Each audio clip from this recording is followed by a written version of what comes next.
धरमशाळेचा आजचा प्रवास खूप सुंदर झाला. HPCA स्टेडियमचं अप्रतिम दृश्य पाहिलं. शूर सैनिकांना समर्पित वॉर मेमोरियलला भेट दिली. मग हिरव्यागार टी गार्डनमध्ये फिरलो आणि दलाई लामा टेम्पलमध्ये शांततेचा अद्भुत अनुभव घेतला. आणि आता मी आलो आहे भाक्षुनाथ टेम्पल, प्राचीन नागदेवतेचं पवित्र मंदिर. इथलं शांत वातावरण, सुंदर दगडी रचना आणि पुढे जाणारा भाक्षू वॉटरफॉलचा ट्रॅक खरंच मंत्रमुग्ध करून टाकतो. चला तर मग भाक्षुनाथ मंदिराचा प्रवास सुरू करूया. मित्रांनो, भाक्षुनाथ मंदिराकडे जाताना लागणारी ही छोटीशी मार्केट स्ट्रीट म्हणजे जणू एका रंगीबिरंगी दुनियेची प्रवेशद्वार. इथे पाय ठेवताच डोळ्यासमोर तिबेटियन संस्कृतीची झलक दिसते. रस्त्याच्या दोन्ही बाजूंना लहान लहान दुकानं, कुठे हस्तकलेने बनवलेली प्रेयर व्हील्स तर कुठे रंगीबिरंगी दगडाने सजवलेले ब्रेसलेट्स आणि तिबेटियन ज्वेलरी. काही दुकानात मृदू घंटानाद देणाऱ्या विंड चाइम्स लटकलेल्या. चालताना जणू संगीतच तयार होतं. हवेत गरम कॉफी, मोमो आणि हर्बल टीचा हलका सुगंध मिसळलेला असतो. इथले कॅफे, भिंतीवरील पेंटिंग्स आणि ट्रॅव्हल वायप संपूर्ण प्रवासाला एकदम शांत, आध्यात्मिक टोन देतात. भाक्षू मंदिरापर्यंतचा हा बाजारपेठचा रस्ता छोटा असला तरी प्रत्येक पावलागणिक नवे रंग, नवे आवाज आणि हिमालयाचं शांत वातावरण अनुभवायला मिळते. आणि हेच प्रवासाचे खरे सौंदर्य.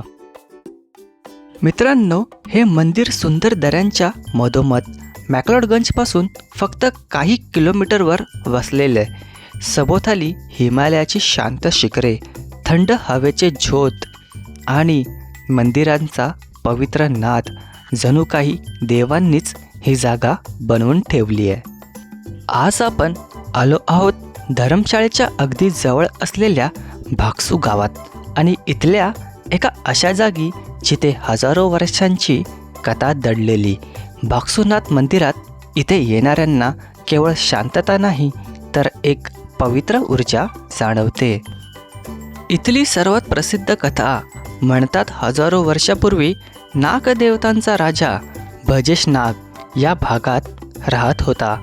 एकदा कांग्रांचा राजा भाक्षू आपल्या राज्यातल्या दुष्काळामुळे खूप चिंतेत होता. पाण्याची कमतरता इतकी होती की जनतेचा जीव हैराण झाला.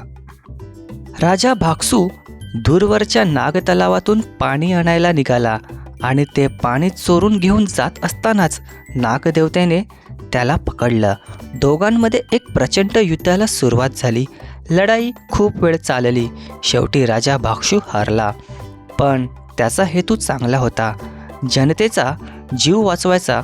हे पाहून नागदेवता पाणावले आणि त्यांनी राजाला आशीर्वाद दिला, या भूमीला तुमचं नाव लाभेल आणि इथलं पाणी व मंदिर सदैव लोकांचं रक्षण करेल. म्हणून या जागेचं नाव झालं भाक्षू.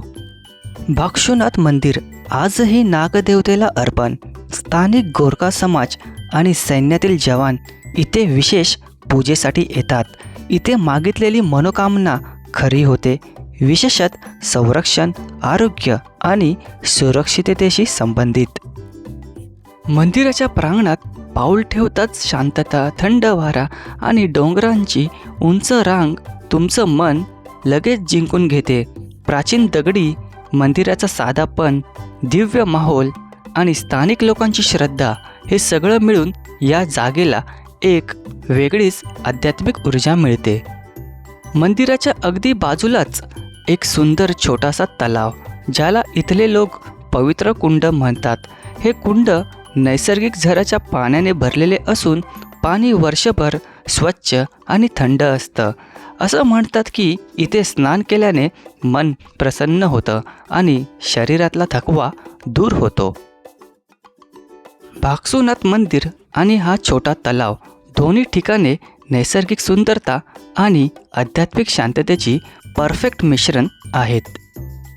मित्रांनो, भागसूनाग मंदिर पाहून आपण आता चाललो आहोत भागसू वॉटरफॉलकडे. मंदिराच्या मागील बाजूने सुरू होणारा हा ट्रेक एकदम सुंदर आणि त्याची खास गोष्ट म्हणजे प्रत्येक पाऊल तुम्हाला निसर्गाच्या अजून जवळ नेतं. रस्त्यात एका बाजूला उंच डोंगर, दुसऱ्या बाजूला खळखळणारी छोटी नदी आणि वरून येणारी थंड हवा. हा मार्ग खरंच स्वर्गासारखा वाटतो. ट्रेक जरा थोडा चालावा लागतो, पण जवळजवळ अर्ध्या तासात वॉटरफॉलकडे पोहोचता येतं. मध्ये मध्ये छोटे कॅफे, चहाचे स्टॉल्स आणि सुंदर व्ह्यू पॉईंट्स दिसतात. जेव्हा थकलात तेव्हा एका बाजूला बसून दृश्य पहा, बस मन ताजेतवानं होतं.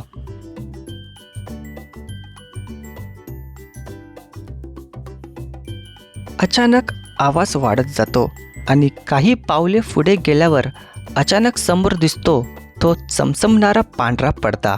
भागसू वॉटरफॉल. डोंगराच्या काळ्या दगडावरून खाली कोसळणारे पाणी आणि त्यात तयार होणारा थंडगार धूर एकदम जादुई वाटतो.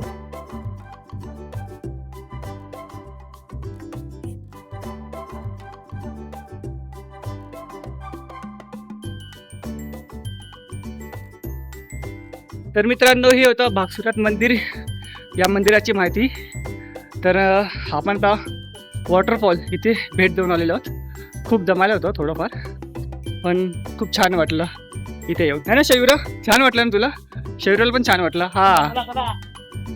आज धरमशाळेमधला हा दिवस खूपच भारी होता. आता थंडी कडाक्याची पडली आहे.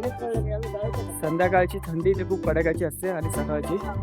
दुपारी थोडं बरं वाटत होतं कारण की ऊन होतं आणि फिरत पण होतो. गाडीमध्ये हीटर होता त्यामुळे काय वाटत नव्हतं. हॉटेलमध्ये पण हीटर आहे, पण जेव्हा असं आपण चालतो ना त्यावेळेस खूप हालत खराब होते. बघा, आपल्या मुंबईमध्ये आता आज 8 ऑक्टोबरला कडक गरम असेल, कदाचित पाऊस पण पडत असेल, पण इकडचं वातावरण खूपच थंडीवालं आहे बाबा. आजच्या दिवसाची आपली ट्रिप संपलेली आहे, पण हॉटेलवरती आलेलो. हे बघा सगळे जमून. खूप मस्त असा दिवस होता आजचा धर्मशाळामधला. आणि पाठीमागे आपलं हॉटेल. हॉटेलमध्ये जाऊन आराम करूया. चला तर मग लवकरच भेटू आता एका नवीन भागामध्ये.